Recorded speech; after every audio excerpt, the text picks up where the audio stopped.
Ní orúkọ Jésù Kristi la kí wa káàbọ̀ sínú ìsìn ọwọ́ tòní.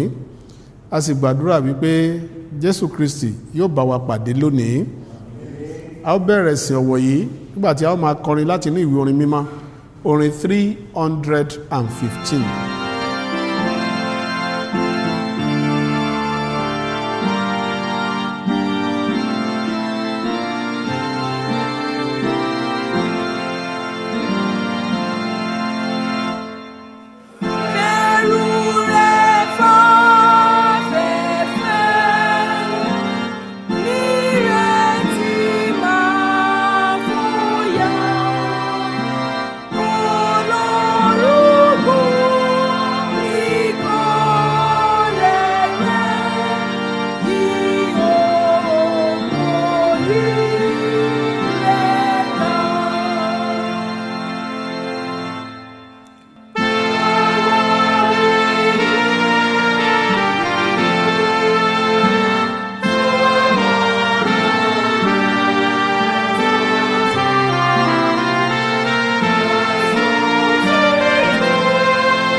Ǹjẹ́ ìgbàgbọ́ ni ìdánilójú ohun tí a ń retí, ìjẹ́rìí ohun tí a kò rí? Kí Olúwa kí ó pẹ̀lú yín. Bí a ti tọ̀ Ọlọ́run mímọ́ wá, a rí pé a ti dẹ́ṣẹ̀, a sì ti kùnà ògo rẹ̀. Nítorí náà ẹ jẹ́ kí a fi ìrẹ̀lẹ̀ jẹ́wọ́ àwọn ẹ̀ṣẹ̀ wa fún ní ìkúnlẹ̀, kí a sì máa wí pé Ọlọ́run onídàájọ́ òdodo àti baba aláàánú, a jẹ́wọ́ pé a ti dẹ́ṣẹ̀ sí ọ ní èrò, ọ̀rọ̀ àti ìṣe. A gbà pé àwa ni ó fa ẹ̀ṣẹ̀ tí a dá. Ṣàánú fún wa, a bẹ̀bẹ̀ kí o sì dáríjì wá nípa ìfẹ́ tí o ní sí wa nínú Jésù Kristi, ẹni nítorí wa tí ó kú tí ó sì jíǹde, fún wa ní ìrònúpìwàdà tòótọ́ nípa agbára ìmímọ́ rẹ. Ké fún wa láti kọ àwọn ọ̀nà búburú wa sílẹ̀, kí a sì sìn ọ́ ní ọ̀tún ìwà. A béèrè yìí nípasẹ̀ Olúwa wa Jésù Kristi. Àmín. Kí Olódùmarè àti Ọlọ́run aláàánú fún yín ní ìdáríjì àti ìmúkúrò ẹ̀ṣẹ̀ yín gbogbo. Kí ó fún yín ní ààyè láti tún ìwà ayé yín ṣe. Kí ó sì fún yín ní oore ọ̀fẹ́ àti ìtùnú ẹ̀mí mímọ́ rẹ̀. Nígbàtí a mọ̀ pé Ọlọ́run ti dáríjì wá nítorí Jésù ọ̀dọ́ àgùntàn Ọlọ́run tí ó kú fún wa, ẹ jẹ́ kí a júbà rẹ̀, kí a sì máa wí pé ìgbàlà ni ti Ọlọ́run wa tí ó jókòó ní orí ìtẹ́ àti ọ̀dọ́ àgùntàn náà. Àmín. Ìbùkún àti ògo àti ọgbọ́n àti ọpẹ́ àti ọlá, agbára àti ipá ni fún Ọlọ́run wa láé àti láéláé. Àmín. Ìwọ ti ṣe rere sí àwọn ìránṣẹ́ rẹ, Olúwa. Ìbùkún ni fún ọ, Olúwa. Ọ̀rọ̀ rẹ ni fìtílà sí wa ní ẹsẹ̀. Psalm ìkẹtàdínlógójì. Má ṣe ìkanra nítorí àwọn olùṣe búburú, kí ìwọ kí ó má ṣe lára nítorí àwọn oníṣẹ́ ẹ̀ṣẹ̀, nítorí tí a ó kì wọ́n lulẹ̀ láìpẹ́ bí koríko, wọn ó sì rọ̀ bí ewéko tútù. Gbẹ́kẹ̀lé Olúwa kí o sì máa ṣe rere, máa gbé ilẹ̀ náà kí o sì máa hùwà òtítọ́. Ṣe inú dídùn sí Olúwa pẹ̀lú, òun ó sì fi ìfẹ́ inú rẹ fún ọ. Fi ọ̀nà rẹ lé Olúwa lọ́wọ́, gbẹ́kẹ̀lé pẹ̀lú, òun ó sì múṣẹ. Yóò sì mú òdodo rẹ̀ jáde bí ìmọ́lẹ̀ àti ìdájọ́ rẹ̀ bí ọ̀sán gangan. Ìwọ ó sinmi nínú Olúwa, kí o sì fi sùúrù dúró dè é. má ṣe ìkanra nítorí ẹni tí ó ń rí rere lé ọ̀nà rẹ̀, nítorí ọkùnrin náà tí ó mú èrò búburú ṣẹ. Dákẹ́ ẹnu bíbí kí o sì kọ ìkáàánú sílẹ̀. Má ṣe ìkanra kí wọ́n bá ṣe búburú pẹ̀lú, nítorí tí a ó ké àwọn olùṣe búburú kúrò, ṣùgbọ́n àwọn tí ó dúró Olúwa ni yóò jogún ayé. Nítorí pé nígbà díẹ̀ àwọn ènìyàn búburú kì yóò sí, nítòótọ́ ìwọ fi ara balẹ̀ wo ipò rẹ̀, kì yóò sì sí, ṣùgbọ́n àwọn ọlọ́kàn tútù ni yóò jogún ayé, wọn ó sì máa ṣe inú dídùn nínú ọ̀pọ̀lọpọ̀ àlàáfíà.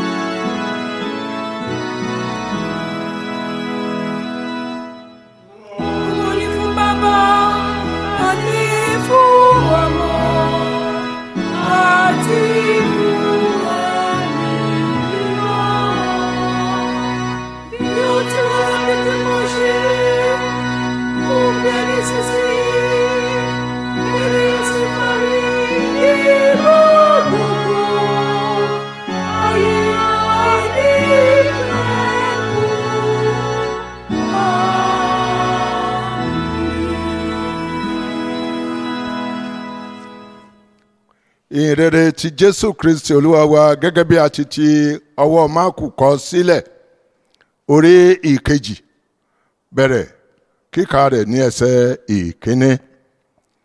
Nígbà tí ó sì tún wọ Kapanamu lọ lẹ́yìn ijọ́ mélòó kan, òkìkí kàn yíká pé ó wà nínú ilé. Lójú kan náà ọ̀pọ̀ ènìyàn sì péjọ tó bẹ́ẹ̀ tí ààyè kò sí fún wọn mọ́, kò sí títí dé ẹnu ọ̀nà. Ó sì wàásù ọ̀rọ̀ náà fún wọn. Wọ́n sì wá sọ́dọ̀ rẹ̀. Wọ́n gbé ẹnìkan tí ó ní ẹ̀gbà tọ̀ wá, ẹni tí ènìyàn mẹ́rin gbé.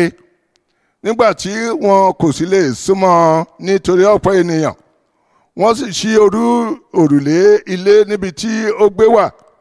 Nígbà tí wọ́n sì dá a lù tán, wọ́n sọ àkéte náà kalẹ̀ lórí èyí tí ẹlẹ́gbà náà dùbúlẹ̀.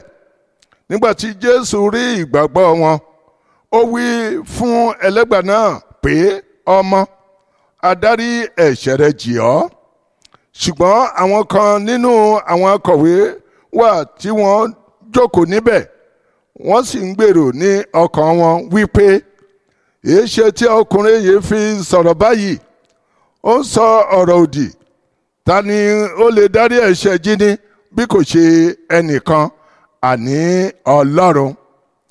Lójú kan náà, bí Jésù ti wòye ní ọkàn rẹ̀ pé wọ́n ń gbèrò bẹ́ẹ̀ nínú ara wọn, ó wí fún wọn pé, èéṣe tí ẹ̀yin fi rò nǹkan wọ̀nyí nínú ọkàn yín? Èwo ni ó yẹ jù láti wí fún ẹlẹ́gbà náà pé, adarí ẹ̀ṣẹ̀ rẹ jì ọ́, tàbí láti wí pé, dìde, sì gbé àkéte rẹ kí o sì máa rìn? Ṣùgbọ́n kí ẹ lè mọ̀ pé ọmọ ènìyàn ní agbára ní ayé láti dárí ẹ̀ṣẹ̀ jì ní, mo wí fún ọ, dìde, gbé àkéte rẹ kí o sì máa lọ ilé rẹ. Ó sì dìde lójú kan náà, ó sì gbé àkéte náà, ó sì jáde lọ lé ojú gbogbo wọn, tó bẹ́ẹ̀ tí ẹnu fi ya gbogbo wọn. Wọ́n sì yin Ọlọ́run lógo wípé, àwa kò rí irú èyí rí. Èyí ni ọ̀rọ̀ Olúwa. Ọpẹ́ ni fún Ọlọ́run. Gẹ́gẹ́ bí ẹbí kan nínú Kristi, ẹ jẹ́ ká jùmọ̀ jẹ́wọ́ òtítọ́ ìgbàgbọ́ wa. Mo gba Ọlọ́run Baba Olódùmarè gbọ́, ẹlẹ́dàá ọ̀run ayé. Mo gba Jésù Kristi gbọ́, wọ́n bí rẹ̀ kan ṣoṣo Olúwa wa, ẹni tí a fi ẹ̀mí mímọ́ lóyún, ẹni tí a bí nínú Màríà wúndíá. Ó jìyà lọ́wọ́ Pọ́ntù Pílátù, ẹni tí a kàn mọ́ àgbélébùú, ẹni tí ó kú tí a sì sin, ó sọ̀kalẹ̀ ré ipò kú ní ijọ́ kẹta, ó jíǹde kúrò nínú òkú, ó re òkè ọ̀run, ó sì jókòó ní ọwọ́ ọ̀tún Ọlọ́run baba Olódùmarè. Bẹ́ẹ̀ ni yóò ti wá ṣe ìdájọ́ ààyè àti òkú. Mo gba ẹ̀mí mímọ́ gbọ́, ìjọ mímọ́ ènìyàn Ọlọ́run, ìdàpọ̀ àwọn ènìyàn mímọ́, ìdáríjì ẹ̀ṣẹ̀, àjíǹde kúrò nínú òkú àti ìyè tí kò ní pẹ̀kun. Àmín. Kí Olúwa kí ó pẹ̀lú yín. Ẹ jẹ́ ká kúnlẹ̀ láti gbàdúrà. Olódùmarè àti Ọlọ́run ayérayé, mú wa bí sí nínú ẹ̀bùn ìgbàgbọ́ pé bí a ti ń kó ohun tí a ó ti kọjá sílẹ̀, tí a sì ń nàgà fún ohun tí ń bẹ níwájú, kí a lè máa sáré ní ọ̀nà òfin rẹ, kí a lè gba adé ayọ̀ ayérayé nípasẹ̀ Jésù Kristi Olúwa wa. Ọmọ Ọlọ́run láàárọ̀ yìí, ó yẹ kó dúpẹ́ lọ́wọ́ Ọlọ́run wípé ìgbàgbọ́ rẹ nínú Ọlọ́run kò sákì. Òun ló jẹ́ kí afẹ́fẹ́ tó ń fẹ́ kó má gbòdì lára rẹ, omi tó ń mu kó má gbòdì lára rẹ, oúnjẹ tó ń jẹ kó má bọ́ síbi òdì. Dúpẹ́ lọ́wọ́ Ọlọ́run wípé Olúwa ó mà ṣe o, nítorí pé gbogbo ohun tó dá fún mi ò jẹ́ kó kọjú ìjà sí mi. Fẹ̀mí ìmoore rẹ hàn sí Ọlọ́run ní gbogbo ohun tó ń rí gbà lọ́wọ́ Ọlọ́run. Bó ṣe ń dúpẹ́ bẹ́ẹ̀ ni kó tún máa sọ fún Ọlọ́run wípé kó má jẹ́ kó gbèrè ìtìjú lórí ìgbàgbọ́ rẹ nínú rẹ o. Kó má jẹ́ kí àwọn aláìgbàgbọ́ fi ọ́ ṣe ẹlẹ́yà wípé ó mà lóhun tiẹ̀ ń lọ lé Ọlọ́run, ó mà lóhun nígbàgbọ́ nínú Ọlọ́run, kí ló dé bá báyìí, sóhun ló yẹ kó dé bá. Sọ fún Olódùmarè, búburú kan ò gbọdọ̀ ṣẹlẹ̀ sí mi o, àìsàn káìsàn ò gbọdọ̀ dénú àgọ́ mi o. Mo nígbàgbọ́ nínú rẹ wípé ẹni tó bá ti gbẹ́kẹ̀lé ojú kìí tì í. Sọ fún Olódùmarè bẹ́ẹ̀ wípé ìgbàgbọ́ tó ní nínú rẹ̀, ó gbàgbọ́ wípé búburú kan kò ní ṣẹlẹ̀ sí ọ. Sọ fún Olódùmarè, mo fi gbàgbọ́ béèrè lọ́wọ́ rẹ gbogbo tí ò ti ṣe é ṣe, jẹ́ kó bẹ̀rẹ̀ sí ṣe é ṣe o. Nínú ọ̀sẹ̀ yìí, jẹ́ kí n rí àfọwọ́kàn rẹ, jẹ́ kí n rí àfọwọ́tọ̀ rẹ. Kò gbọ́dọ̀ nira fún mi láti tẹ̀síwájú. Sọ fún Ọlọ́run, ọmọ Ọlọ́run ni ọ́, kanlẹ̀kùn àánú rẹ̀ láàárọ̀ wípé ìwọ ni mo rọ̀ mọ́ o. Kò gbọ́dọ̀ nira fún mi láti rí tẹ̀síwájú. Jẹ́ káàbò rẹ dájú lórí mi, kó dájú lórí àwọn ọmọ mi. Béèrè gbogbo tó bá ti ń fẹ́ lọ́wọ́ Ọlọ́run lákòókò yìí. Gbé gbogbo rẹ̀ tọ̀ Ọlọ́run wá. Ó wà níbẹ̀, ó ṣetán láti ṣe fún ọ bó o bá ti ní ìgbàgbọ́. Bàbá, a dúpẹ́ lọ́wọ́ yín láàárọ̀ yìí, a gbé yín ga o, torí pé ẹ tún ti fún wa sọ láàárọ̀ yìí wípé ká fi ìgbàgbọ́ béèrè, a sì ti béèrè, a sì ti nígbàgbọ́ wípé ẹ̀yin Ọlọ́run ẹ ṣe gbogbo rẹ̀. Gbogbo tá a ti béèrè, Olúwa jẹ́ kó ṣẹ fún wa. Eléyìí tá a bá fẹ́, Olúwa lè jìnnà sí wa o. Ọ̀sẹ̀ yìí ọ̀sẹ̀ ayọ̀ ni kó jẹ́ fún wa. A máa yìn ọ́ títí láé ní orúkọ Jésù Kristi Olúwa wa. A máa tẹ̀síwájú nígbàtí a máa kọrin nínú ìwé orin mímọ́, orin 320.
Ẹ jẹ́ kí a gbàdúrà. Ọlọ́run ayérayé, a dúpẹ́ lọ́wọ́ rẹ fún àkókò ọ̀wọ̀ yìí, a dúpẹ́ lọ́wọ́ rẹ fún oṣù òmìnira tí a wà yìí. A gbàdúrà pé kó fún wa ní agbára láti lè ṣe ìfẹ́ rẹ ju ti àtẹ̀yìnwá lọ. Ran àìlera wa lọ́wọ́ bí a ti ń lọ nínú ọ̀rọ̀ rẹ. Ran ìgbàgbọ́ wa lọ́wọ́ pẹ̀lú. Wá bùkún ọkàn tí yóò sọ ọ̀rọ̀ náà àti àwọn tí yóò gbọ́. Jẹ́ kí ọ̀rọ̀ rẹ ṣiṣẹ́ ìwòsàn, ìtúsílẹ̀ àti ìmúlọ́kànle nípasẹ̀ Jésù Kristi olùgbàlà wa. Àmín. Ní orúkọ Olúwa ni mo kí wa pé a kú ìsinmi lónìí. Ìsinmi ayọ̀ la ó máa ṣe. Kókó tá fi ru ìgbàgbọ́ wa sókè lówùúrọ̀ yìí ni mo pè ní fi ìgbàgbọ́ rẹ sínú ìṣe rẹ. Fi ìgbàgbọ́ rẹ sínú ìṣe. Ibi kíkà wa tí a ti mú ẹsẹ̀ wúrà yìí jáde òní àrùn nínú ìrètí Máàkù orí 2 ẹsẹ̀ 5 tí ó kà báyìí wípé nígbàtí Jésù sì rí ìgbàgbọ́ wọn, ó wí fún ẹlẹ́gbà náà pé, ọmọ, àdárí ẹ̀ṣẹ̀ rẹ jì ọ́. Kí ni ìgbàgbọ́? Ǹjẹ́ ìgbàgbọ́ ni ìdánilójú ohun tí a ń retí, ìjẹ́rìí ohun tí a kò rí? Nítorí nínú rẹ̀ ni àwọn alàgbà ti ní ẹ̀rí rere.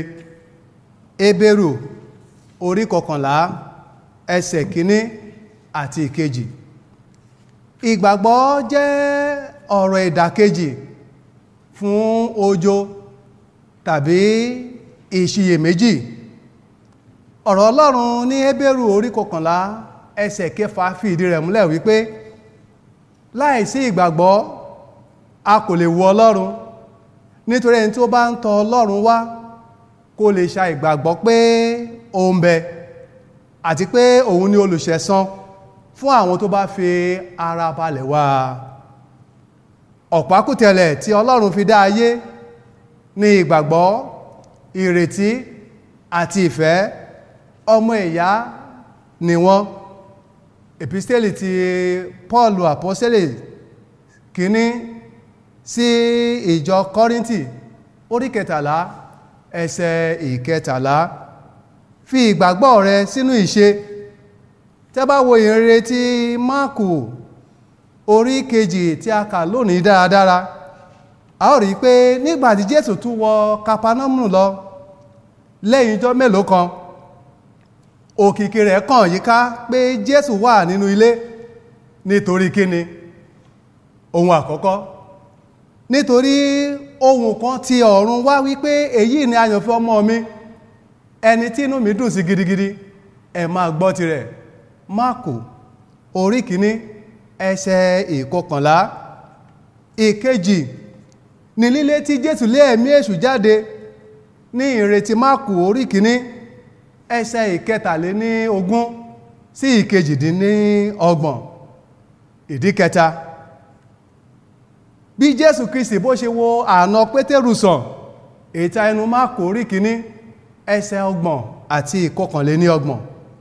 Ìdí kẹrin ni pé wíwo àwọn onírúurú aláìsàn àti abirùn sàn, àwọn tí a gbé wá sọ́dọ̀ Jésù ní Máàkù orí 1 ẹsẹ̀ 33. Àwọn nǹkan wọ̀nyí mú kí ọ̀pọ̀ ènìyàn péjọ tó bẹ́ẹ̀ tí ààyè kò sí fún wọn, àní títí dé ẹnu ọ̀nà, gẹ́gẹ́ bí a ti kọ́ ní ìrètí Máàkù orí 2 ẹsẹ̀ 2. Ọkùnrin ẹlẹ́gbà yìí àti àwọn 4 tí wọ́n gbé, wọ́n ní ìgbàgbọ́ pé ní kété táwọn bá rí Jésù Kristi, ìwòsàn pípé yóò jẹ́ ìpín rẹ̀. Ṣùgbọ́n wọn kò lè súnmọ́ ọ nítorí ọ̀pọ̀ ènìyàn. A rí kà pé wọ́n sì ṣí òrùlé ilé náà, wọ́n sì sọ àkéte náà kalẹ̀ lórí èyí tí ó dùbúlẹ̀ sí. Ní kété tí Jésù Kristi rí ìgbàgbọ́ wọn nínú ìṣe, ó wí fún ẹlẹ́gbà náà pé, ọmọ, àdárí ẹ̀ṣẹ̀ rẹ jì ọ́. Yorùbá bọ̀ wọ́n ní ẹranko tó bá ṣiyèméjì òun ni ọdẹ ń pa. Má ṣe jẹ́ ìfà fún Sátánì, nítorí ó ń ké ramúramù, ó ń wẹ́ni tí òun ò pàjẹ. Pétérù kìíní orí 5 ẹsẹ̀ ìkẹjọ. Mo rọ̀ ọ́ lónìí, fi ìgbàgbọ́ kún ìgbàgbọ́ rẹ. Má gbé ayé tí kò gbóná tí kò tutù mọ́. Síwájú sí i, rántí obìnrin onísun ẹ̀jẹ̀ nì, ẹni tó fi ìgbàgbọ́ fọwọ́ kan ìṣètí aṣọ Jésù. Lúùkù orí kẹjọ ẹsẹ̀ 40 sí ìkẹjọ lé ní 40. Ìsun ẹ̀jẹ̀ rẹ̀ náà sì gbẹ lọ́gán. Rántí balógun ọ̀rún, ẹni tó kún fún ìgbàgbọ́, tí ó sọ fún Jésù wípé sọ kìkì ọ̀rọ̀ kan, ara ọmọ mi yóò sì yá. Mátíù orí kẹjọ ẹsẹ̀ ìkẹjọ sí ìkẹtàlá. Ará nínú Olúwa, dákẹ́ àròrò ṣíṣe kí o má dàbí ọkùnrin nì tó ní àìsàn fún ọdún 38. Ẹni tí Jésù béèrè lọ́wọ́ rẹ̀ pé ǹjẹ́ arákùnrin o fẹ́ kí a mọ́ lára dábí? Ṣùgbọ́n tó ń sọ pé mi ò ní èèyàn, mi ò ní ará tó lè ràn mí lọ́wọ́. Ìrètí Jòhánù orí 5 láti ẹsẹ̀ 1 síwájú sí i. Àwọn ọmọ Ọlọ́run, nípa ìgbàgbọ́, nígbàtí a pè Ábúráhámù, ó gbọ́, ó sì jáde lọ láti gba ilẹ̀ ìní rẹ̀ láì mọ ibi tí ó ń lọ. Nípa ìgbàgbọ́ ni Sárà fi di ẹni tí ó lóyún tó sì bímọ. Nípa ìgbàgbọ́ ni Ábúráhámù, nígbàtí a dán wò, ó fi Ísákì rúbọ, ẹni tó sì fi ayọ̀ gba ìlérí wọn nì fún ọmọ rẹ̀ Ísákì. Nípa ìgbàgbọ́ ni Ísákì ni ó súre fún Jákọ́bù àti Ésáù ní ti ohun tí ó ń bọ̀ wá. Nípa ìgbàgbọ́ ni àwọn òbí Mósè wọ́n pa á mọ́ fún odindi oṣù 3 gbáko nígbàtí a bí, nítorí tí wọ́n rí arẹwà ọmọ, wọn kò sì bẹ̀rù àṣẹ ọba. Hébérù orí 11 ẹsẹ̀ ìkẹjọ dé ẹsẹ̀ 40. Fi ìgbàgbọ́ rẹ sínú ìṣe lónìí, má fi ẹnu jẹ́ onígbàgbọ́ mọ́, yóò sì dára fún wọn lọ́pọ̀lọpọ̀. Àwọn ọmọ Ọlọ́run, àwọn èròjà ìgbàgbọ́ tó ṣe pàtàkì tí a gbọ́dọ̀ ní nìwọ̀nyí. Ohun àkọ́kọ́ ni pé máa ka ọ̀rọ̀ Ọlọ́run dáradára. Sáàmù orí 119 ẹsẹ̀ 9 kà báyìí wípé nípa èwo ni ọ̀dọ́mọkùnrin yóò ṣe mú ọ̀nà rẹ̀ mọ́ nípa ìkíyèsí gẹ́gẹ́ bí ọ̀rọ̀ rẹ̀. Ìkejì, máa gbàdúrà pẹ̀lú ìgbàgbọ́. Èlíjà wípé gbọ́ ti èmi Olúwa, gbọ́ ti èmi, kí àwọn ènìyàn yìí lè mọ̀ pé ìwọ ni Ọlọ́run, àti pé ìwọ tún yí ọkàn padà. Nígbà náà ni iná bọ́ sílẹ̀, ó sì sun ẹbọ sísun àti igi náà àti òkúta wọn nì àti erùpẹ̀, ó sì la omi tí ń bẹ nínú yàrá náà. Àwọn ọba kìíní orí 18 ẹsẹ̀ 37 sí ẹsẹ̀ 40. Ìkẹta, jẹ́ akíkanjú, má ṣe bẹ̀rù. Sámúẹ́lì kìíní orí 17 ẹsẹ̀ 50 àti 54. Ohun ìkẹrin ni pé jẹ́ mímọ́ pẹ̀lú, kí o sá fún ẹ̀ṣẹ̀, nítorí pé mímọ́ ni Ọlọ́run wa. Pétérù kìíní orí 1 ẹsẹ̀ 15 àti 16. Lákòótán, máa ṣọ́ra, máa sọ̀rọ̀ ẹ̀rí rẹ fún ẹlòmíràn. Jẹ́ káyàn mọ̀ nípa ẹ̀rí rẹ, pàápàá ẹ̀rí ìgbàlà rẹ. Ìfihàn orí 12 ẹsẹ̀ 11 sọ wípé wọ́n sì ṣẹ́gun rẹ̀ nítorí ẹ̀jẹ̀ ọ̀dọ́ àgùntàn náà àti nítorí ọ̀rọ̀ ẹ̀rí wọn. Wọn kò sì fẹ́ràn ẹ̀mí wọn àní títí dé ikú. Lẹ́ẹ̀kan sí, fi ìgbàgbọ́ rẹ sí ìṣe lónìí, yóò sì dára fún ọ. Ẹ jẹ́ kí a gbàdúrà. Fún wa ní ìgbàgbọ́ ààyè, fún wa ní ìṣẹ́gun lórí ohun gbogbo tí à ń dojúkọ. Má jẹ́ kí a fi ẹnu jẹ́ onígbàgbọ́ lásán mọ́. Jẹ́ kí ìṣesí wa fi hàn gbangba pé ọmọlẹ́yìn tòótọ́ ni a jẹ́. A béèrè yìí nípasẹ̀ Jésù Kristi Olúwa wa. Àmín. A dúpẹ́ púpọ̀ lọ́wọ́ Ọlọ́run fún eléyìí tá a ti fi ti wa gbọ́ lónìí. Lórúkọ Jésù, ìgbàgbọ́ wa kò ní yẹ̀ nínú Ọlọ́run. A kí wa ipá kú ìsinmi òní. Lórúkọ Jésù, ìsinmi àlàáfíà la máa ṣe o. Ẹ jẹ́ ká rántí o, gbogbo àwa tá a lè lọ sí ilé ìjọsìn wa, ẹ jẹ́ ká ṣe ètò bá ṣe máa sojúṣe wa níbẹ̀. Lórúkọ Jésù, ẹsẹ̀ wa kò ní yẹ̀. A pe bàbá wa bíṣọ̀bù aláṣẹ láti wá rọ̀jò àdúrà lé wa lórí. Ní orúkọ Ọlọ́run alààyè ni mo kí pé ẹ kú ìsinmi ọjọ́ òní o.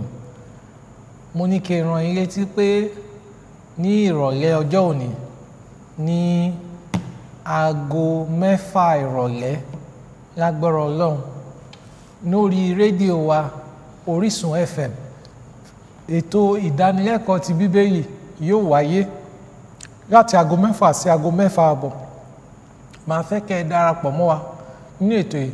Tó bá jẹ́ lórí YouTube ni àbí Facebook lórí ti kọ̀ǹpútà, ẹ lè rí wò náà ní dédé àsìkò yẹn.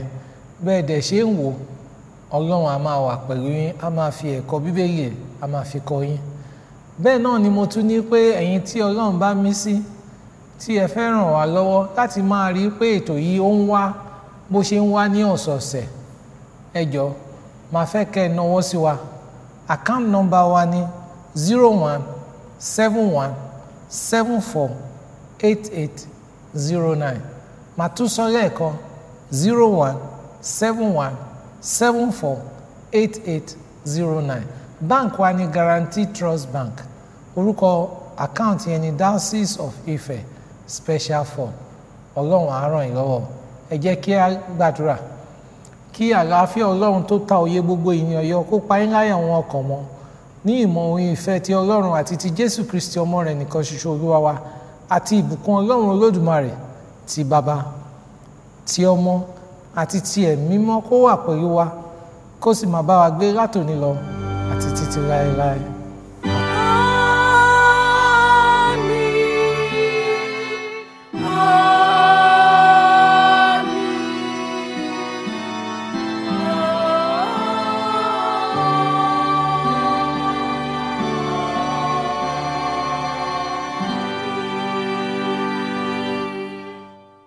Orin ìparí, orin láti inú ìwé orin mímọ́, orin 545.